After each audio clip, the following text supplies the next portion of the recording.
I was promised one thing in Saudi Arabia, but I got something completely different. You might need a snack. You got a second?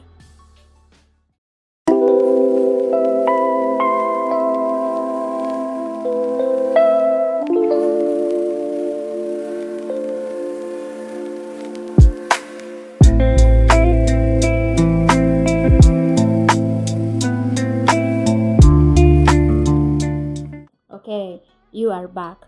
Now, this is not a story that I share all the time. Even friends that knew me from those times don't even know. And one thing, actually, a disclaimer is that everyone gets different experiences in different places, but this was my experience. And in just part one, I'll just walk you of how I got to go into Saudi Arabia. And then part two, I will give you all the tea because yo. Okay, now when these people would ask me, you've not been around, where have you gone? I'd be like, I went to Australia. And what was your girl doing in Australia? She went to study. What is she studying? She's studying law. Mm. Mm. This is a lawyer right here. Okay, jokes aside.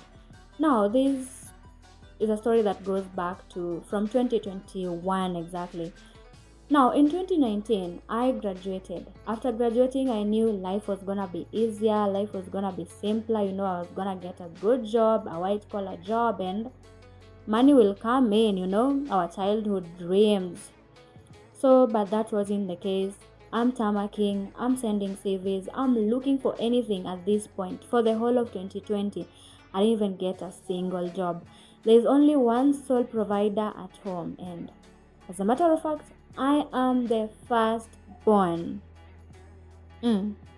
So, towards the end of 2020, I think that was when COVID had just been announced in our country. So, they come at home and they say, there's an opportunity for you to go where? To travel. Where am I going to? Saudi Arabia. What am I going to do? At this point, we do not know. Okay, cool. So we plan and we meet these people, the agents who are giving these opportunities to travel abroad or overseas, whatever anyone wants to call it. So we are there, we meet, and I should have noticed the first red flag. I was like, I don't want to go because I believe that I'm going to get a good job. Of course, it's good to be ambitious. So here we are, and they're like, it's a good place. I also have cousins over there. I have family. Even my child is working in Saudi Arabia, and I'm like, cool, this is nice place. Okay, after a while, I give in. We start processing my passport. The visa is processed. It took a while, so the visa is out around towards the end of March, or in March exactly. The visas were already out, so we are ready to go. And we went a group of girls actually. So we are there. It's travel day. This is my first time being in a plane. Of course, your girl is happy. Where Miss J Pandandege. Okay, cool. Now we go.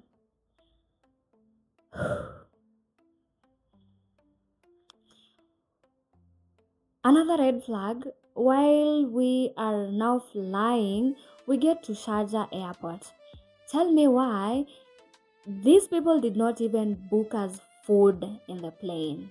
We get there, and the girls that we are with, people are almost collapsing, and the attendants at the airport are like, what's wrong? You guys didn't eat?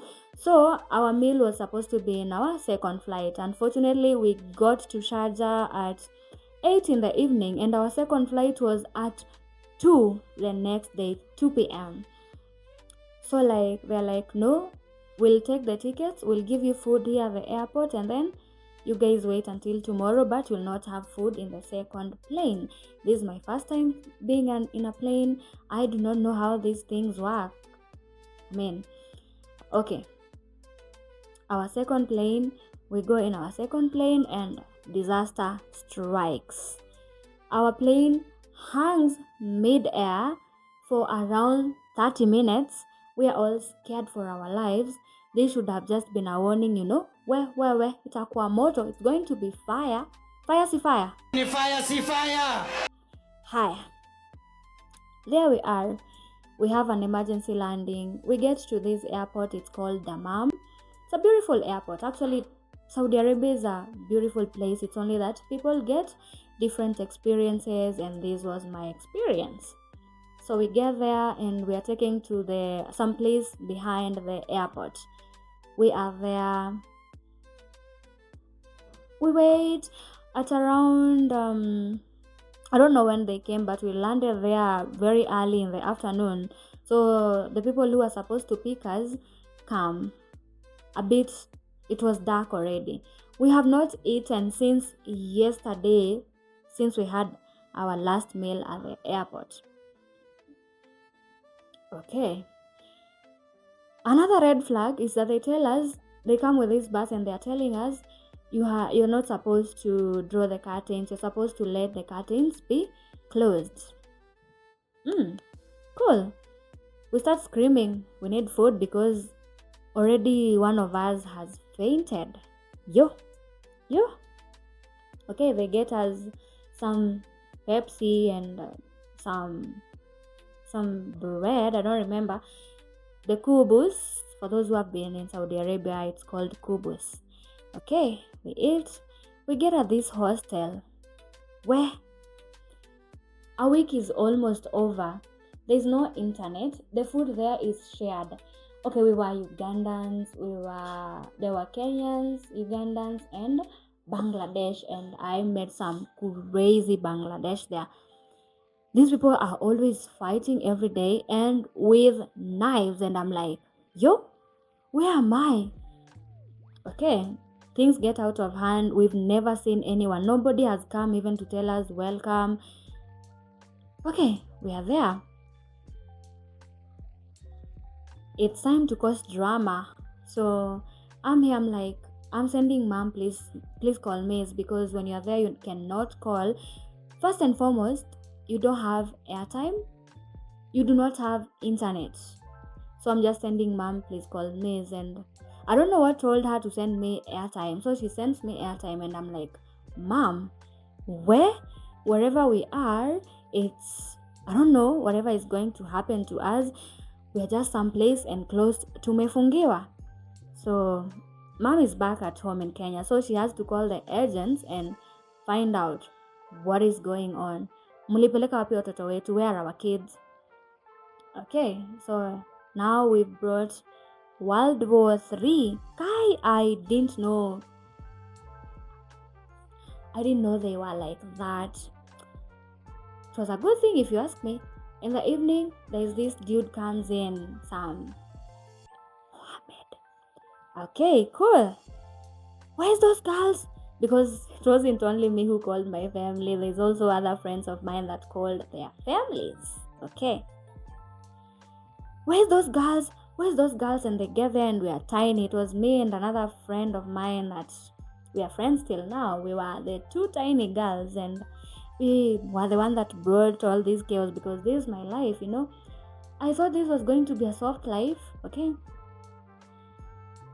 We have actually been starving for some reason. We were just, you don't know, there's this bread they bring you and it's so dry and you're like, this is not even the meal that I'm used to. And okay, so they come so furious. Why are you calling people at home? Why are you telling people that you're not eating? Why are you telling people that you're enclosed? You're going to do a video, they're going to record us, and now we are going to lie to home that we are okay. And I was like, some other lady tells us, if you don't do that, this person could even slap you. I'm like, slap? Okay. We make that video and we are like, we are sorry, we are getting food, we have the amenities, we have internet. Wow. Okay, cool. And then they tell us that now you are being so stubborn. Tomorrow you are going to go to the office and you are going to be taken to your jobs. Another shocker. What jobs are we going to be taken to? House managers. In short, we are going to be maids. Okay, we are here. What can you do? Nothing. you can only work. Okay, we get there to the office the following day, and there's a lot of awkwardness and those bad eyes. You can feel it. Okay, we are here, so what? We are taken to this room. Actually, when we were at the hostels, the other girls would say that we are going to be sold. Now, this is at the market. We go into a room, a group of girls, and the natives, the Arabians, they are coming to pick you.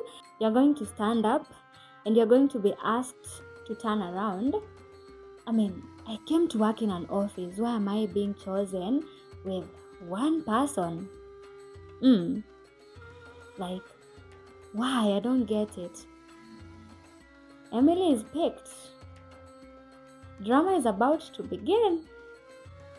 Let's only find out in part 2. If you've listened up to here, I would really love you to subscribe. I would love you to comment, share, and share your experiences if you've been in this kind of place, or because let me just be honest, Saudi Arabia is not for the weak. It's not. Mtu asikai kudanganya. Before you go travel these kind of places that you do not know, please consult. Please Google. Know cultures. You're going in a place that you cannot even speak a language. Those people are speaking gibberish, and you don't know anything. And let me remind you, you are also black. So there's a lot to expect. Tune in to part 2, where now the real drama begins. Okay? Bye.